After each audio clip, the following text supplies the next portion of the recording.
E esse juízo, ele não vai durar para sempre. Vai chegar um momento em que todo caso vai ter passado perante o tribunal de Cristo, em que a sorte, não a sorte, mas o futuro de todo ser humano vai estar decidido ou para a salvação e ou para a perdição. E quando isso chegar ao fim, então o Senhor Jesus se levanta e ele vai dizer, está feito. E se o assentar-se significa que ele iniciou um trabalho, o levantar significa que acabou esse trabalho.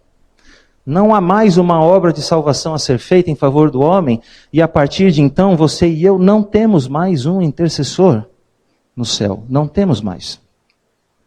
Mas felizmente este texto, Daniel 12, verso 1, ele não diz somente que o Senhor Jesus se levanta. Mas ele diz também para que é que o Senhor Jesus se levanta. E para que é que ele se levanta? Aqui está. Para defender quem?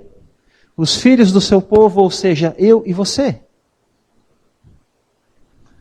Ele se assentou e agora ele se levantou. E quem é que se levanta? Olha aqui quem é que se levanta.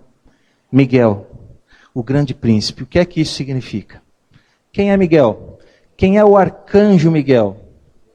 Muitas pessoas têm uma compreensão equivocada sobre esse assunto, porque não entendem o significado da palavra arcanjo.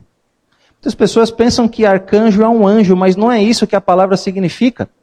A palavra arcanjo é a junção de duas palavrinhas gregas, a palavra arc com a palavra agelos, onde arc significa chefe e agelos significa anjo. Arcanjo não é um anjo, mas é um chefe dos anjos. Por isso que em toda a Bíblia você ouve apenas a menção a um único arcanjo. E quem é esse arcanjo? É Miguel. Agora, por que Miguel? O que é que significa o nome Miguel? O nome Miguel significa quem é como o Senhor. O nome Miguel, queridos irmãos, é o nome hebraico de Jesus. O nome Miguel é o nome que o Senhor Jesus utiliza toda vez que ele vai entrar em uma luta, em uma batalha, em um conflito direto contra Satanás. É como que uma afronta a Satanás, que queria usurpar o direito de ser como Deus. Então toda vez que o Senhor Jesus vai enfrentá-lo, ele usa o nome Miguel, porque ele está dizendo, quem é como o Senhor? Você não. Eu sou o Senhor. Miguel é o nome de guerra de Jesus.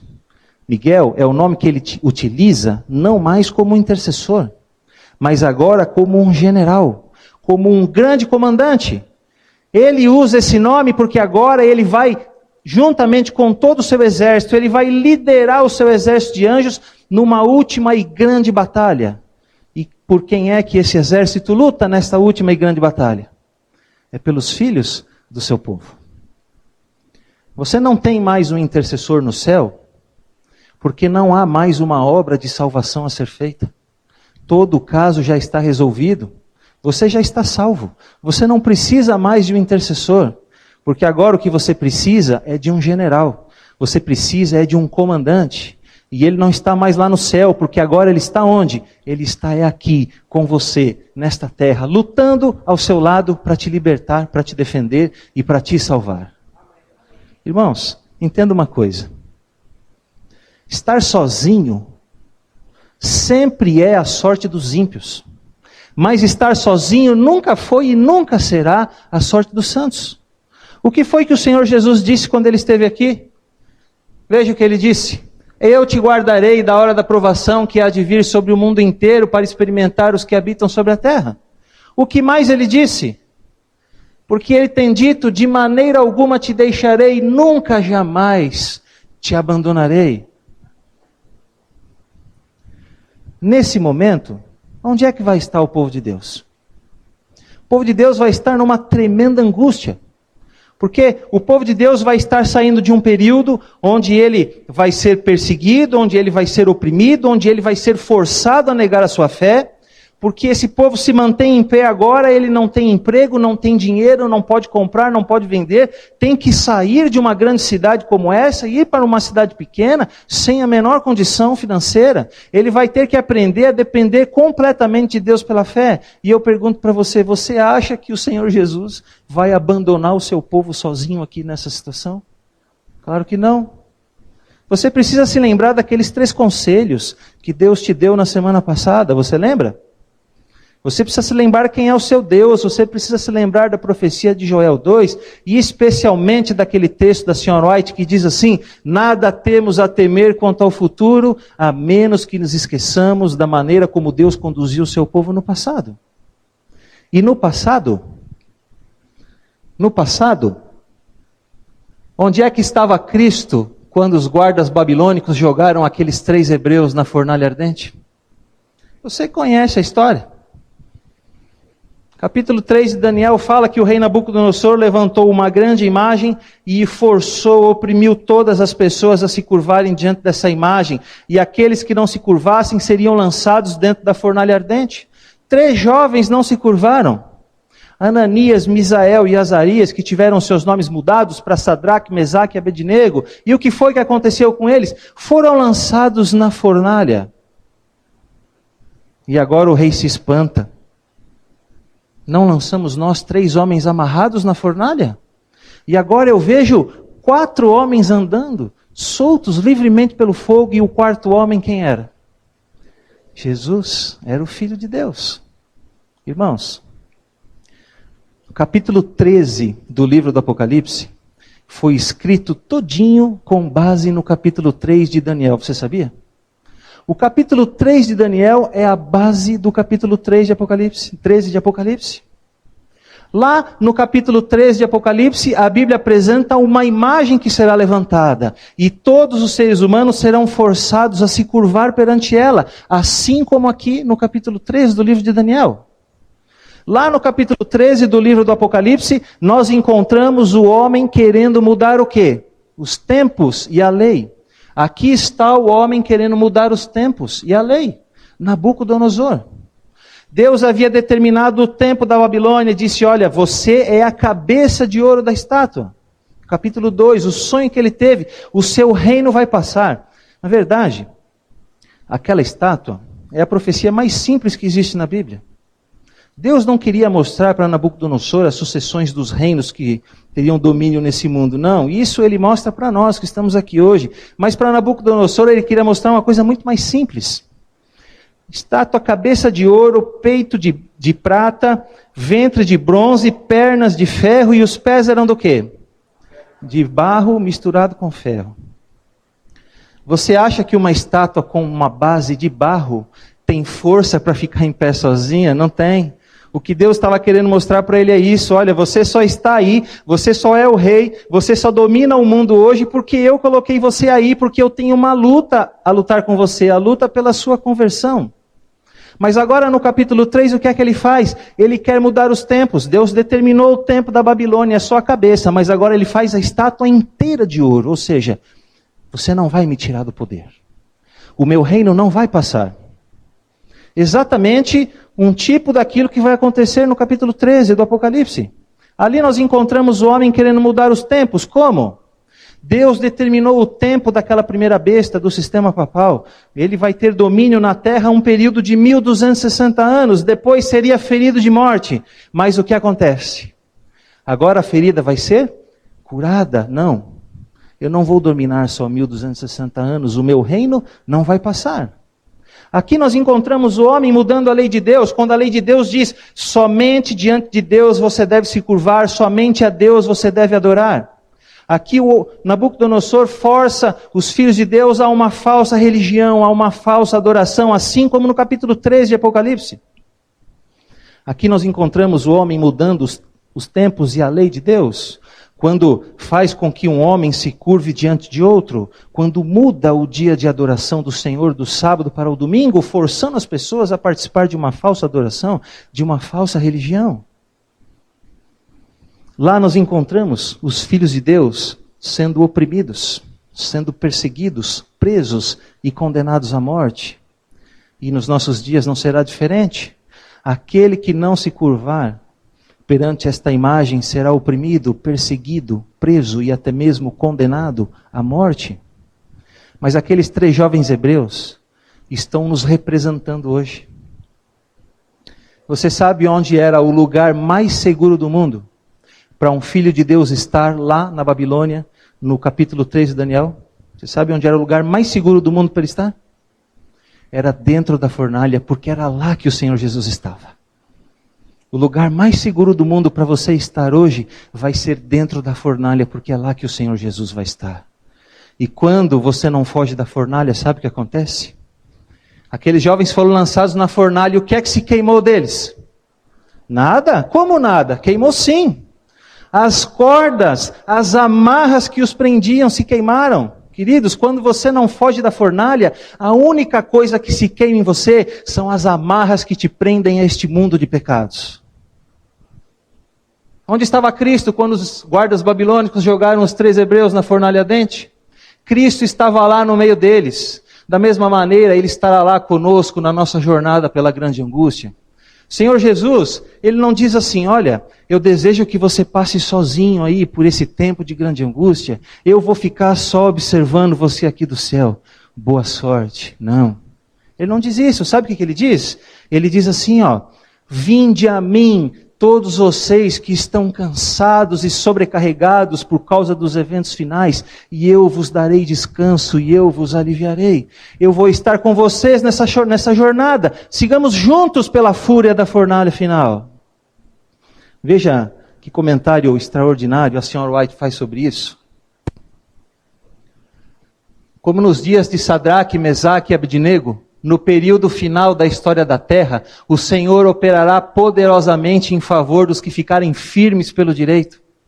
Aquele que andou com os hebreus valorosos na fornalha ardente, estará com seus seguidores em qualquer lugar. Sua constante presença confortará e sustentará. Em meio do tempo de angústia, angústia como nunca houve desde que houve nação, seus escolhidos ficarão firmes.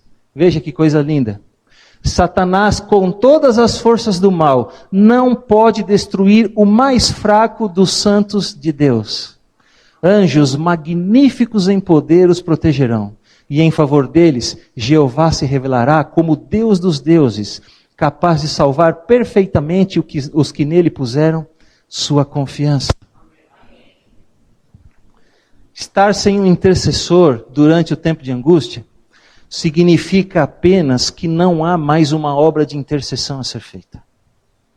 Que não há mais julgamento. Acabou. Mas não significa que você vai estar sozinho. Porque o seu intercessor agora é um general. Agora é um grande comandante.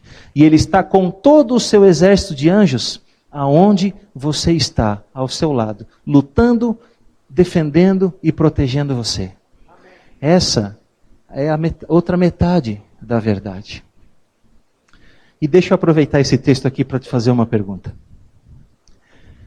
Quantos aqui, levanta a mão, quantos aqui já tiveram o privilégio de ver com seus próprios olhos um anjo do Senhor magnífico em poder? Levanta a mão.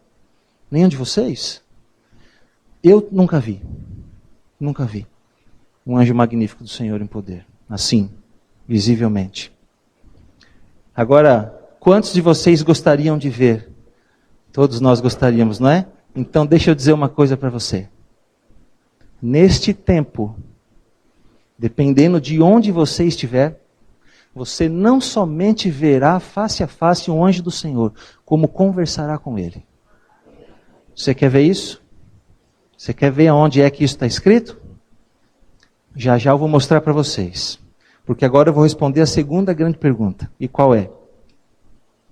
O que significa o Espírito Santo ser retirado do mundo? E o que não significa? Então nós vamos agora ao livro do profeta Amós, capítulo 8, versículo 11 e 12.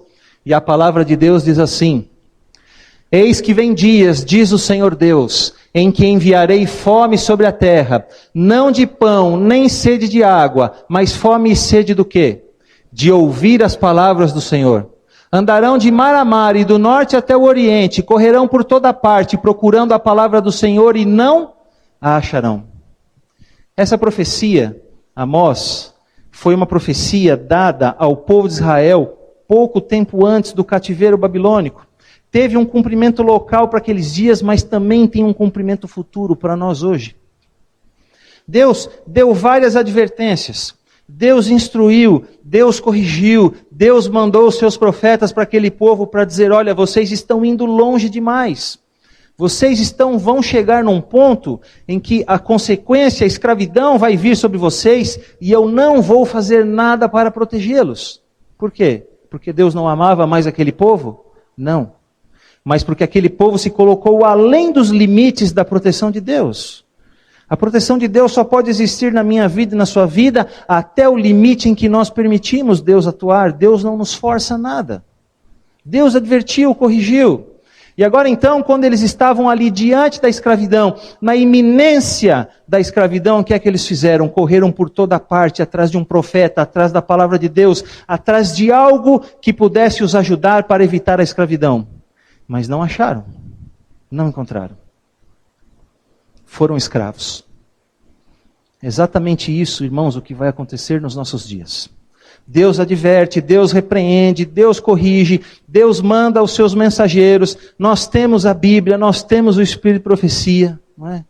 Mas o ser humano insiste em andar pelos seus próprios caminhos, e insiste em fazer a sua própria vontade, independente da vontade de Deus. E Deus está avisando, vai chegar um dia em que a escravidão vai vir sobre vocês. E aí então vocês vão correr de uma parte a outra procurando a minha palavra e não acharão. Porque não é assim que nós fazemos? Nós vamos indo, vamos seguindo o nosso caminho, vamos fazendo do nosso jeito, independente de Deus. E agora então, quando vem a consequência, o que é que nós fazemos? Ah, Senhor, e corremos para Deus, e buscamos ali, nos apegamos à Bíblia e tentamos evitar as consequências. Deus não nos livra das consequências. Deus não vai nos proteger. Não porque Ele não nos ame, mas porque muitas vezes nós nos colocamos além dos limites da sua proteção. Não vai adiantar ter a Bíblia em mãos, porque ela não vai poder ajudar. Sabe por quê? Você sabe qual é o poder que esse livro tem? Você sabe qual é o poder que esse livro tem de mudar vidas, de transformar pessoas, de salvar pessoas? Você sabe qual é o poder que ele tem? Nenhum poder. Nenhum poder. Nenhum poder. Esse livro só é o que é. Esse livro só transforma as vidas como transforma. Esse livro só salva as pessoas como salva pela obra e pela influência do Espírito Santo. É por isso que você e eu jamais abrimos este livro sagrado sem orarmos pedindo a iluminação do Espírito Santo. Porque Ele é quem dá poder às palavras deste livro. Ele é quem nos faz compreender e através deste livro sagrado, Ele nos muda, Ele nos transforma, Ele corrige a nossa vida. Ele nos leva à salvação. Mas vai chegar um momento em que o Espírito Santo não vai mais atuar através das páginas deste livro. E aí de nada vai adiantar tê-lo em mãos. Sabe por quê, irmãos? Porque o trabalho do Espírito Santo aqui nessa terra, ele é em conjunto com o trabalho de Jesus no céu. Algumas pessoas não compreendem muito bem a obra do Espírito Santo. Você quer ver uma coisa? Quantas e quantas vezes você já ouviu que o Espírito Santo é aquele que vem até você, e ele pega a sua oração, e ele intercede por você? Você já não viu isso? Ele pega a sua oração, ele transforma a sua oração, e agora ele intercede por você, entrega a sua oração até Cristo, e Cristo então apresenta ao Pai. Não é assim que você ouviu? Eu não acredito nisso. Não concordo com isso. Sabe por quê? Porque a Bíblia diz que nós temos um único intercessor junto a Deus. E quem é esse? Jesus, e não o Espírito Santo. Então, outra coisa.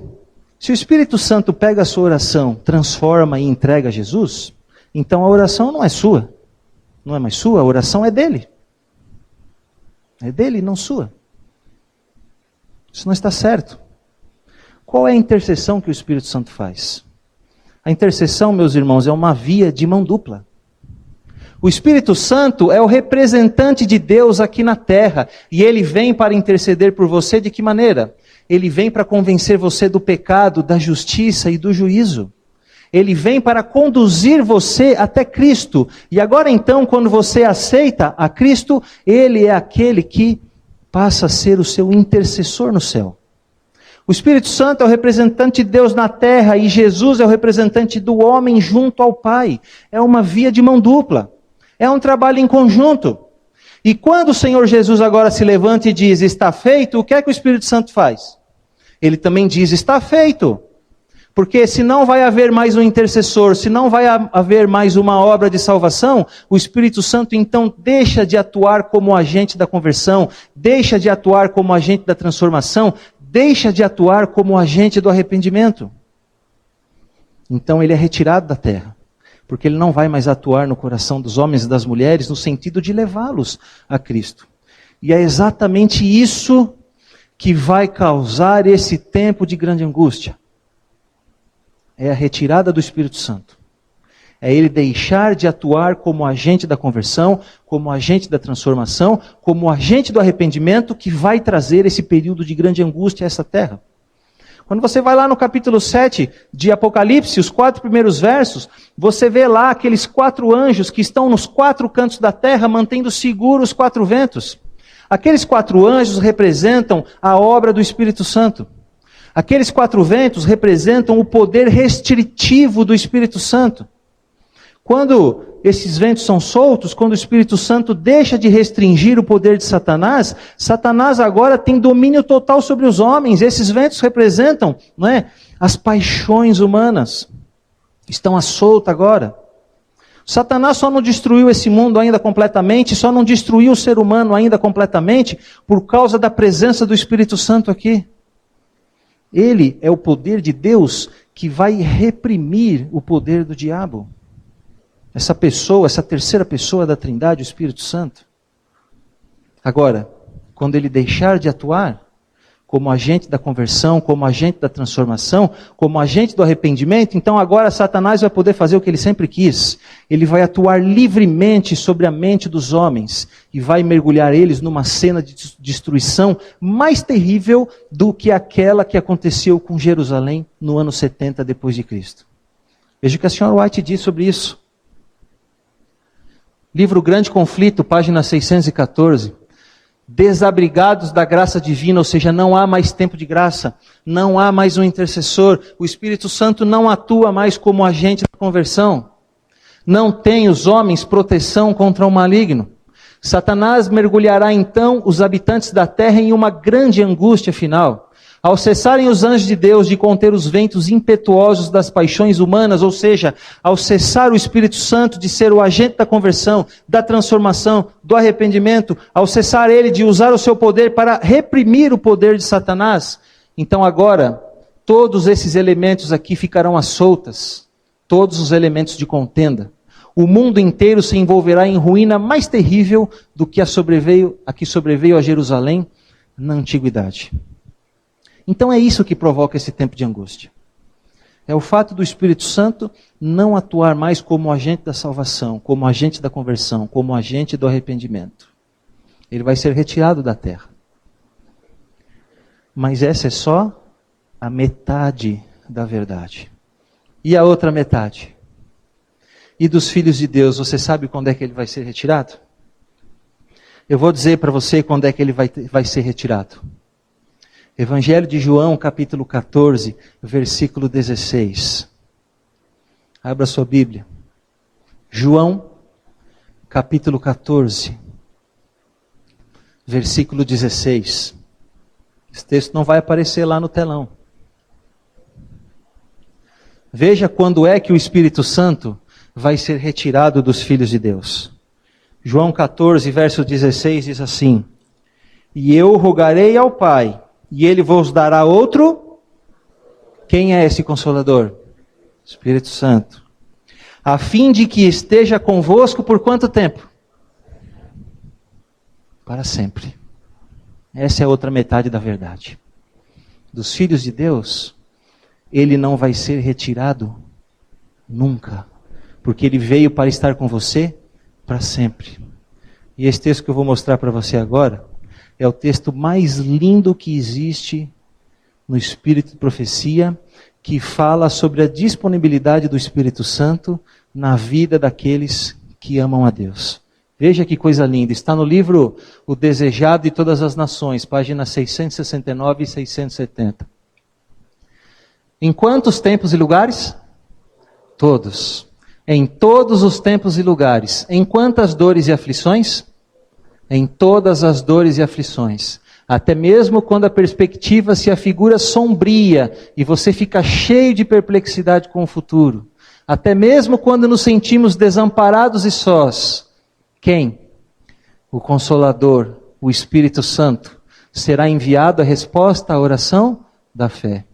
As circunstâncias, todas as circunstâncias, podem nos separar de todos os amigos terrestres. Nenhuma circunstância, porém, nem mesmo a distância, nos pode separar do Celeste Consolador. Onde quer que estejamos, aonde quer que vamos, Ele se encontra sempre à nossa direita para apoiar, suster, erguer e animar. Sempre. Essa é outra metade da verdade. O Espírito Santo ser retirado da terra significa apenas que não há mais uma obra de conversão, de transformação e de arrependimento. Mas não significa que você vai estar sozinho. Porque de você, que teme a Deus, Ele não vai ser retirado nunca. Nunca. E agora eu te pergunto, aonde é que você e eu vamos estar durante esse período? Onde estarão os santos? Você sabe? Você já sabe que você não vai estar sozinho. Mas aonde é que você vai estar? Então, meus amigos, todos nós poderemos estar em 3 lugares diferentes. 3. Agora, se você estiver no primeiro, se você estiver no segundo, ou se você estiver no terceiro, independente de onde você esteja, todos teremos uma coisa em comum. E o que é, você sabe? Então vamos ver. Primeiro lugar onde nós poderemos estar.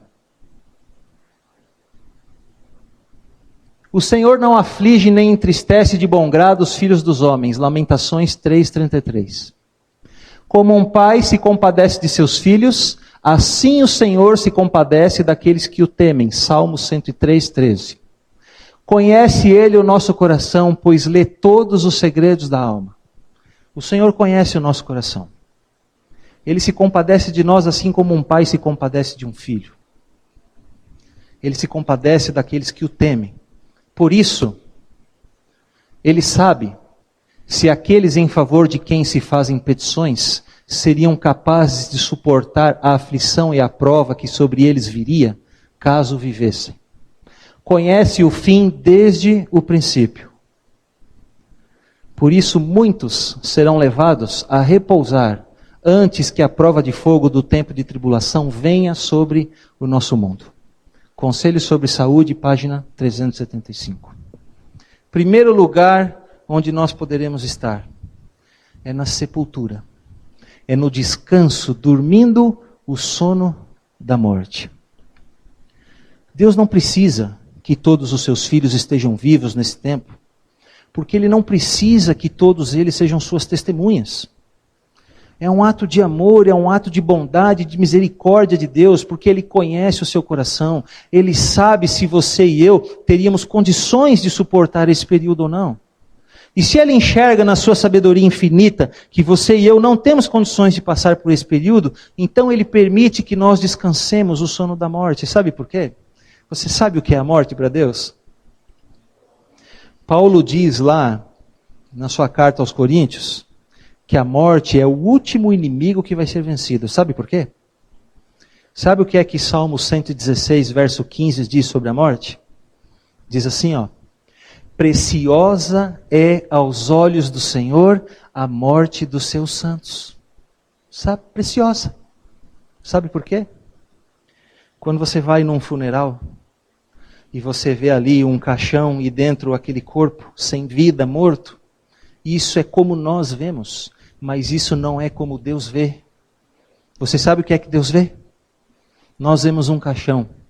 Deus vê um porta-joias, porque ali está guardado aquilo que Ele tem de mais precioso, que é o seu Filho.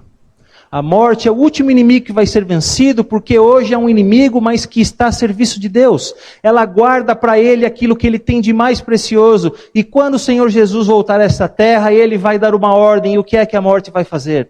Ela vai devolver para Ele todos aqueles que ela guardou, todos aqueles que pertencem a Ele. Por isso, Deus permite que muitos dos seus filhos estejam dormindo o sono da morte. E se você é como eu, pai de crianças pequenas, veja, queridos, para o que é que nós temos que estar preparados. O Senhor me tem revelado que muitos pequeninos hão de ser levados ao descanso antes do tempo de angústia. Vocês não têm noção de como isso daqui vai ser difícil. Não, vocês não têm noção. Há pouco tempo atrás, a minha filha mais nova, Carolina, tem 6 anos. Ela e o Rafael são gêmeos, né? Acho que no último domingo eles vão vir aqui comigo. Vocês vão conhecer. A Carolina começou a ter febre. Primeiro dia febre alta, segundo dia febre alta, terceiro dia febre mais alta. Então nós corremos com ela para o hospital. Chegamos lá no hospital, a médica tirou a febre, sabe quanto estava? 40,8, quase 41 graus de febre. A médica, quando viu aquilo, o olho dela se arregalou e ela imediatamente mandou trazer o remédio, deu o remédio, as enfermeiras arrumaram lá um banheiro com chuveiro, levaram ela para debaixo do chuveiro e ela ficou lá meia hora caindo água fria sobre ela e a febre baixou para 37,5 e agora a médica foi examinar. E a médica examinou e disse assim para minha esposa, olha mãe, eu não vi nada aqui que possa estar causando essa febre, mas eu tenho uma suspeita, então eu vou pedir 2 exames. Vocês vão ali numa salinha, as enfermeiras vão colher o sangue e vão colher o líquor dela também. Eu não entendi nada, mas a minha esposa, quando viu isso, eu percebi que a fisionomia dela se transformou completamente. E eu comecei a entender, quando nós chegamos nessa salinha, e lá tinha uma placa escrito assim, ó, isolamento. Nós entramos, as enfermeiras saíram e eu perguntei para minha esposa, o que está acontecendo? Ela disse assim, você sabe o que ela vai fazer com a nossa filha? Ela vai furar a espinha da nossa filha para tirar o líquor, porque ela acha que a Carolina está com meningite.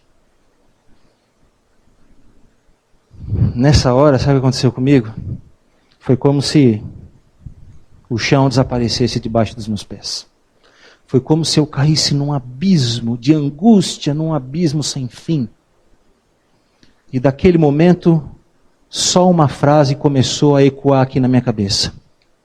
Porque eu me lembrei disso aqui. E eu pensei assim, Senhor, por favor, eu não quero perder a minha filha. E eu só pensava isso. Senhor, por favor, eu não quero perder a minha filha. E a minha esposa disse, então, vamos embora daqui. Eu não vou deixar fazer isso com ela. E aí nós saímos, evadimos do hospital. Ela falou assim, eu não vou deixar tirar isso da Carolina sem antes levar ela na pediatra, que cuida dela desde que ela nasceu. Aí fomos lá no consultório da doutora Domicília, lá na Vila Maria, e a doutora examinou ela e disse assim, olha mãe, eu não estou vendo também nada que possa estar causando essa febre, mas uma coisa eu posso garantir, pode ficar tranquila que com meningite ela não está. Veja, e mostrou para nós, ela sozinha conseguia encostar o pescoço aqui, não é? Falei assim, eu não sei aonde essa médica pensou que ela pudesse estar com meningite. Mas para mim aquilo não adiantou nada. Porque eu não conseguia parar de pensar em outra coisa. Senhor, eu não quero perder a minha filha, por favor. E aí, então ela disse, olha, vocês vão para casa, cuida da febre, e amanhã vocês voltam aqui, porque com certeza amanhã vai aparecer o que está causando essa febre. E aquela noite, amigos, talvez foi a noite mais longa da minha vida, porque eu só pensava assim, Senhor, por favor, eu não quero perder a minha filha. E quando nós voltamos lá no outro dia e ela começou a examinar a Carolina, ela deu um grito de alegria, olha aqui, já estou vendo o que é. Está descendo catarro pelo ouvido, está descendo catarro pela garganta, é uma infecção que ela tem. Deu o antibiótico e falou assim, daqui 2 dias ela não vai ter mais febre. E nós voltamos para casa e sabe como eu estava? Aflito, angustiado. E eu não conseguia parar de pensar, Senhor, por favor, eu não quero perder a minha filha. A angústia só foi embora quando eu coloquei o termômetro nela aqui e ele marcou 36,5 de febre. Mas sabe o que aconteceu também comigo nesse tempo, além da angústia? Eu me lembrei que essa é só a metade da verdade. Eu me lembrei da outra metade. E aí eu pude experimentar algo extraordinário que eu nunca mais vou esquecer. Sabe o que foi? Eu pude experimentar aquilo que o Senhor Jesus diz, quando Ele diz assim, que a paz que Ele quer dar não é a paz que o mundo dá, mas é a paz que excede todo entendimento. Eu pude experimentar o que é essa paz. Porque quando eu me lembrei da outra metade da verdade, a angústia não foi embora. Mas mesmo na angústia, eu tive paz. E você sabe qual é a outra metade da verdade? Aqui está. Veremos nossos filhos outra vez. Encontrar-nos-emos com eles e os reconheceremos nas cortes celestes. Ponde no Senhor a vossa confiança e não temais. Orientação da criança, página 566. Eu me lembrei disso. E aí eu passei a dizer, Senhor, por favor, eu não quero perder a minha filha. Mas eu ponho no Senhor a minha confiança. E a vida dela está nas suas mãos. E eu pude experimentar o que é essa paz. Você quer que eu diga para você como é? Eu não sei dizer. Ela excede todo entendimento. Se você quiser saber como é, você tem que experimentar. Segundo lugar, onde nós poderemos estar. Muitos, porém, de todas as nações e de todas as classes, elevadas e humildes, ricos e pobres, negros e brancos, serão arrojados na escravidão mais injusta e cruel. Os amados de Deus passarão dias penosos, presos em correntes, retidos pelas barras da prisão, sentenciados à morte, deixados alguns aparentemente para morrer à fome nos escuros e fétidos calabouços. Nenhum ouvido humano lhes escutará os gemidos, mão humana alguma estará pronta para prestar-lhes auxílio. O grande conflito, página 626. Alguns estarão na sepultura, outros estarão presos. A senhora White diz que viu filhos de Deus presos até em navios em alto mar. Estarão em celas úmidas, mofadas, mal cheirosas, aparentemente deixados ali à beira da morte. Não vai haver sequer um único ouvido humano que ouça os seus gemidos. Não vai haver sequer uma única mão humana estendida para prestar a eles auxílio. E eu pergunto para vocês, esquecer-se-á o Senhor do seu povo nessa hora de provação? Não. Essa é só a metade da verdade. Você quer ver a outra metade? Olha aqui a outra metade. Ainda que os inimigos os lancem nas prisões, as paredes do calabouço não podem interceptar a comunicação entre sua alma e quem? Cristo. Aquele que vê todas as suas fraquezas e sabe de toda a provação, está acima de todo o poder terrestre. E quem é que vai vir a eles? Anjos virão a eles nas celas solitárias, trazendo luz e paz do céu. A prisão será como um palácio, pois os ricos na fé morarão ali, e as paredes sombrias serão iluminadas com a luz celestial, como quando Paulo e Silas à meia-noite oraram e cantaram louvores na masmorra de Filipos, o grande conflito, páginas 626 e 627. Ah, se nós estudássemos mais esse livro, não é? Você pode estar lançado numa prisão suja, escura, fedida, aparentemente deixado ali para morrer. Nenhum ouvido humano vai escutar o seu gemido. Mas quem foi que disse que você vai precisar de ouvidos humanos para escutar você? Nenhuma mão humana vai estar estendida para te prestar auxílio. Mas quem foi que disse que você vai precisar de alguma mão humana para te socorrer? Não, sabe por quê? Você vai ter outros ouvidos para te ouvir e você vai ter outras mãos para apertar. Sabe de quem são esses ouvidos? De Cristo e dos seus anjos. Sabe de quem são essas mãos? De Cristo e dos seus anjos. Lembra que eu disse para você? Dependendo de onde você estivesse, você ia conhecer um anjo. É agora que você vai conhecer o anjo. Anjos virão a vocês, se vocês estiverem neste lugar. Queridos, no momento de maior angústia da vida de Jesus, no jardim do Getsêmani, na noite que antecedeu a sua morte, o Senhor Jesus estava angustiado, ele estava agoniado, a ponto de suar sangue. Sabe por quê?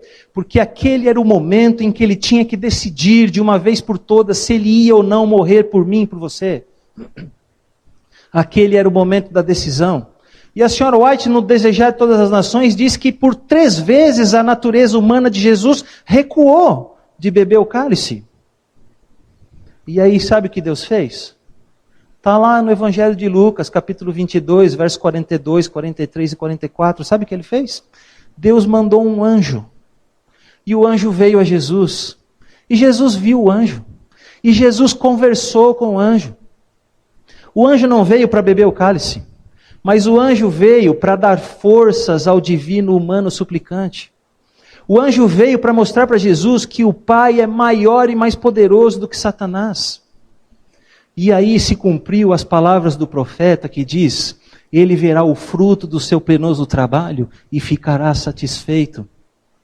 O anjo fez Jesus olhar através do tempo. E ele olhou para trás. E ele viu desde Adão e Eva, todos aqueles, até João Batista, não é? Que tinha perdido a vida por fé em Jesus e pela esperança de que ele um dia morreria para o salvar. Mas não foi só esses que o Jesus viu. O anjo também fez ele olhar à frente do seu tempo. E sabe quem foi que ele viu?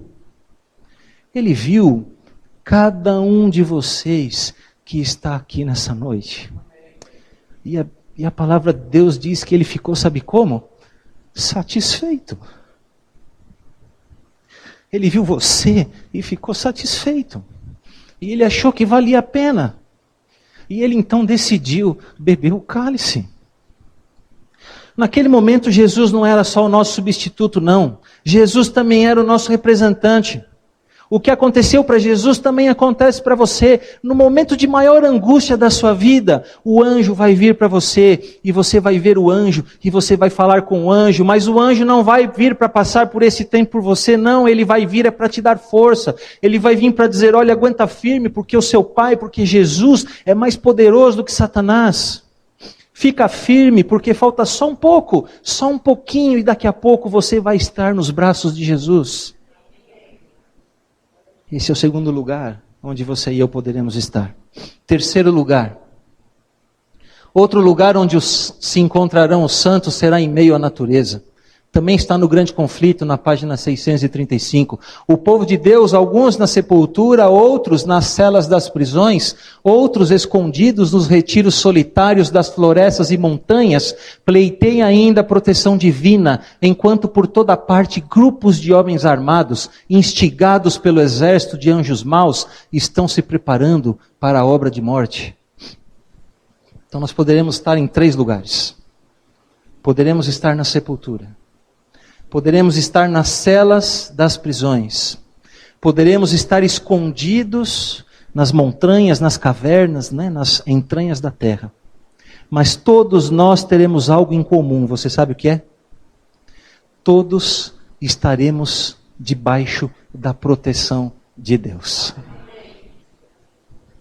Você nunca vai estar sozinho. Nunca. Mas por que tudo isso? Não é? A gente vê todas essas coisas e fica se perguntando por quê? Por que que vai haver essa grande angústia? Por que que Deus vai permitir que nós passemos por tudo isso? Então, irmãos, talvez Deus tenha outros motivos que nós não conheçamos.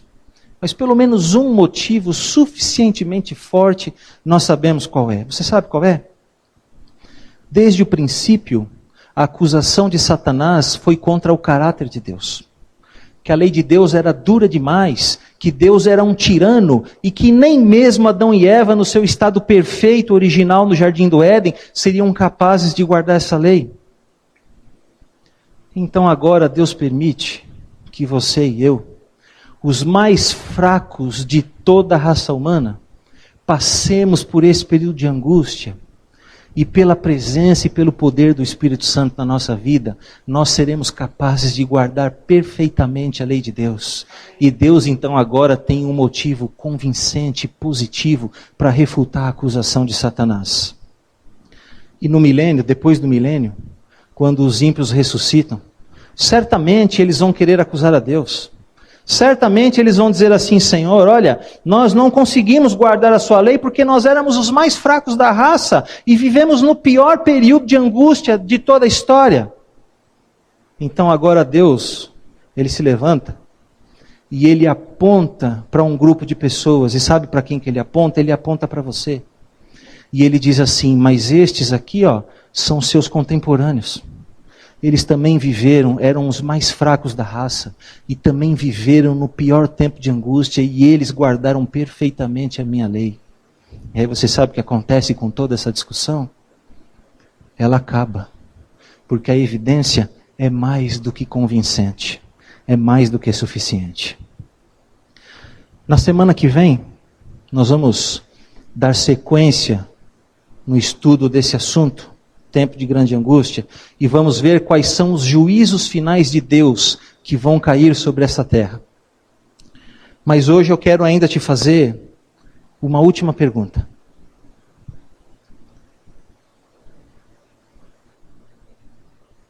Parou de funcionar, não tem problema. A pergunta é a seguinte: como é que nós devemos olhar para esse período? Como é que você e eu temos que olhar para esse período de grande angústia? Sabe, você e eu não podemos olhar para esse período assim como se nós estivéssemos no vácuo. Porque quando você olha para esse período assim como se você estivesse no vácuo, não é? Você vai ficar pensando assim: puxa, mas para onde eu vou nesse lugar? Para onde eu não vou? O que é que eu vou levar? O que é que eu não vou levar? Não é? Não. Você não pode olhar para esse tempo assim como se você estivesse no vácuo. Você tem que crer em Deus e crer com personalidade. Para que você creia em Deus com personalidade, para que você não fique olhando para esse tempo assim como se você estivesse no vácuo, você não pode olhar para esse período isolado. Mas você tem que olhar para ele num aspecto mais amplo. Você tem que olhar para ele e enxergar junto o que vem antes dele e o que vem depois dele. E o que é que vem antes desse período? Antes desse período vem o julgamento. O juízo que está acontecendo desde 22 de outubro de 1844 até hoje. Sabe, às vezes nós ficamos tão focados naquilo que o inimigo vai fazer. Nós ficamos tão focados num decreto dominical que vai ser promulgado, não é? Na opressão, na perseguição. Nós vamos poder comprar nem vender, vamos ser perseguidos, podemos ser mortos. Nós ficamos tão focados nessas coisas que nós esquecemos que antes de tudo isso vem o quê? O julgamento.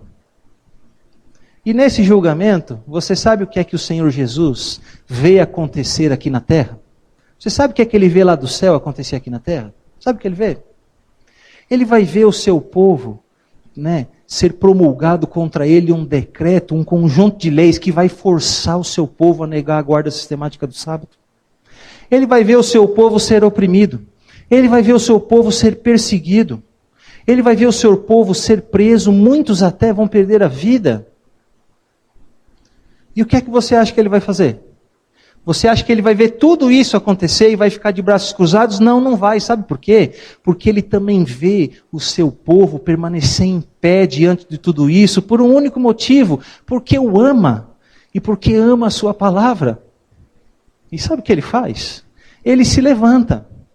E ele se levanta para colocar um ponto final nisso tudo. Ele se levanta para promulgar a sentença que o julgamento profere.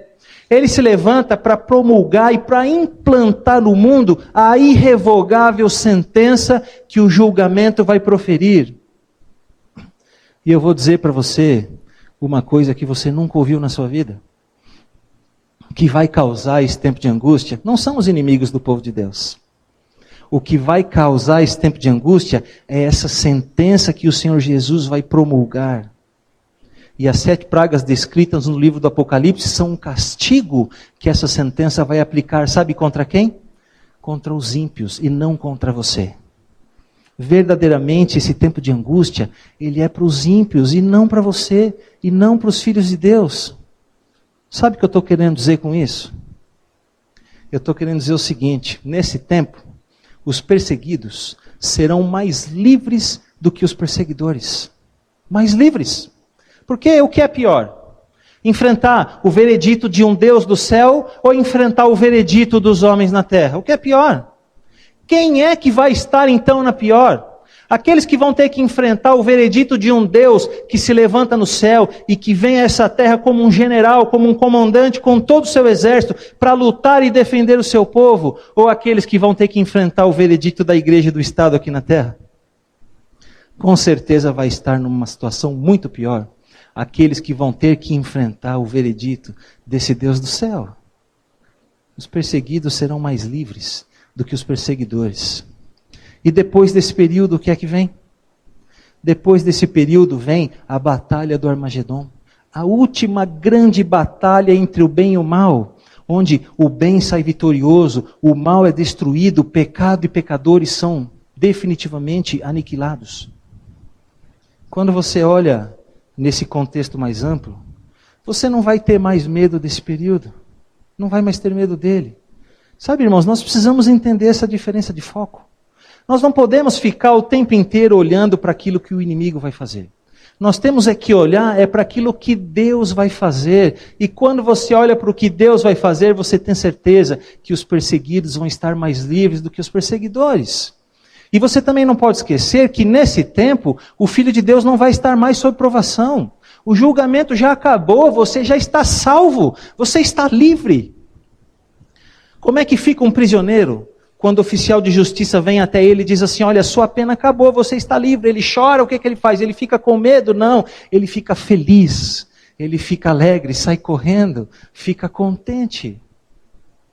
Nesse tempo, você vai estar mais livre do que os seus perseguidores. E eu pergunto para você nessa noite, de que lado você gostaria de estar? Do lado daqueles que vão estar cativos em Satanás? Ou do lado daqueles que vão estar livres em Cristo Jesus? De que lado você gostaria de estar? Agora, imagine a tristeza e a decepção daqueles que vão descobrir tarde demais que estão cativos em Satanás e que ao perseguirem e lutarem contra o povo de Deus, na verdade estavam perseguindo e lutando contra o próprio Deus. Vai ser uma decepção tremenda. Para que você e eu não tenhamos essa decepção, nós precisamos entender hoje aquilo que eles vão entender tarde demais. Que os perseguidos serão mais livres do que os perseguidores. É uma pena que eu não tenha tempo nessa série para fazer uma mensagem para vocês sobre a festa das bodas do Cordeiro. Mas você sabe o que é a festa das bodas do Cordeiro? Quando é que ela vai acontecer? A festa das bodas do Cordeiro é a festa do casamento entre Cristo e a sua noiva. Desde o dia do Pentecostes, o Espírito Santo veio a essa terra para preparar a noiva de Cristo para esse dia, para o dia do casamento. E nesse contexto aqui, a noiva de Cristo é a sua igreja, é você.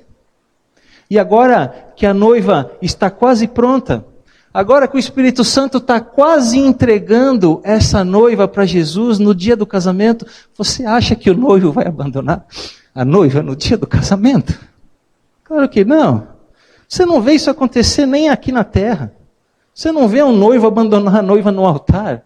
E por que é que muitas vezes a gente acha que com Jesus é diferente? Que Jesus vai abandonar a sua noiva no dia do casamento? Não, queridos. Ele não vai.